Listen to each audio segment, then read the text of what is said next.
కాశ్మీర్లోని పహల్గామ్లో జరిగినటువంటి దాడి ఉగ్రవాద చర్యే.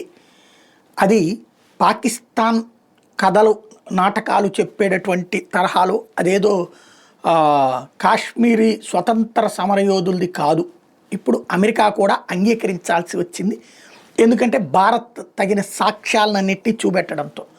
అయితే అది కూడా తప్పే. వాస్తవంగా చెప్పాలంటే పాకిస్తాన్ సైన్యం ఉగ్రవాదుల పేరుతో తన వాళ్ళనే పంపిస్తోంది. పారా కమాండోలు వాస్తవంగా మొన్న చేసింది. ఎందుకంటే ఉగ్రవాది తొందరగా 10 మందిని లేపేసి పారిపోవాలని చూస్తాడు, అక్కడి నుంచి తన ప్రాణాలు కాపాడుకోవాలని చూస్తాడు. సైన్యం కాబట్టి అంత స్ట్రాటజిక్గా అక్కడ నిలబడి ఒక్కొక్కళ్ళని పేర్లు అడిగి హిందువా ముస్లిమా అడిగి చంపింది.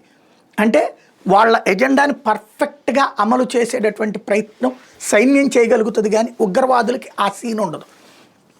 అది భవిష్యత్తులో నిరూపణ అవ్వాలి. అయితే ప్రస్తుతం ఈ హింసకి పాల్పడినటువంటి వాళ్ళు, ఇలా ప్రాణాలు తీసినటువంటి వాళ్ళు TRF అనేటటువంటి ఉగ్రవాద సంస్థ పాకిస్తాన్లో అరాచకం చేసింది.